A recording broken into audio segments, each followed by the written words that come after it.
नमस्कार। आज मैं बात करने जा रहा हूं एक ऐसे विषय पर जो हर व्यक्ति की जेब, हर परिवार के खर्च और पूरे देश की अर्थव्यवस्था को प्रभावित कर रहा है। वैश्विक आर्थिक स्थिति आज दुनिया में सबसे बड़ा कारण है मध्य पूर्व में बढ़ता हुआ तनाव। ईरान, इजराइल और अमेरिका के बीच संघर्ष ने पूरी दुनिया को प्रभावित किया है। इसका सबसे बड़ा असर पड़ा है कच्चे तेल पर। जब कच्चे तेल की कीमत $100 प्रति बैरल से ऊपर जाती है, तो इसका असर सीधा हमारी रोजमर्रा की जिंदगी पर पड़ता है। पेट्रोल डीजल महंगे हो जाते हैं, ट्रांसपोर्ट महंगा हो जाता है और हर चीज की कीमत बढ़ती है।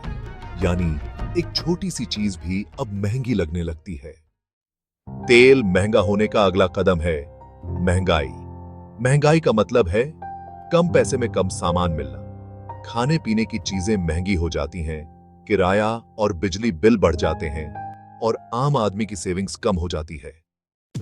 ब्याज दर यानी इंटरेस्ट रेट का बढ़ना महंगाई को कंट्रोल करने के लिए भारतीय रिजर्व बैंक जैसे बैंक ब्याज दर बढ़ाते हैं। जब ऐसा होता है तो लोन महंगे हो जाते हैं, ईएमआई बढ़ जाती है और घर या गाड़ी लेना भी मुश्किल हो जाता है। जब दुनिया में अस्थिरता होती है तो शेयर मार्केट गिरता है, निवेशक डर जाते हैं और कंपनियों का मुनाफा कम हो जाता है। इससे नौकरियों पर भी खतरा बढ़ जाता है। भारत एक तेल आयात करने वाला देश है।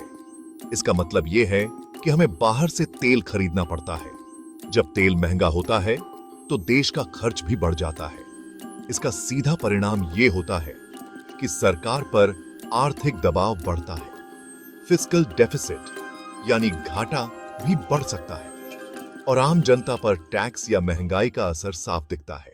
नृत्य है। चलिए अब पूरा चक्र समझते हैं। जब युद्ध या तनाव बढ़ता है तो तेल महंगा हो जाता है। इसके बाद ट्रांसपोर्ट महंगा होता है, जिससे हर सामान की कीमत बढ़ जाती है। फिर महंगाई बढ़ती है, ब्याज दर भी ऊपर जाती है और आखिर में हमारी ईएमआई भी बढ़ जाती है। अब सवाल है, इस स्थिति से निपटें कैसे? तो हमें रिन्यूएबल एनर्जी जैसे सोलर और विंड को बढ़ावा देना चाहिए। हमें अपनी ऑयल डिपेंडेंसी कम करनी होगी और साथ ही मजबूत आर्थिक नीतियां बनानी होंगी।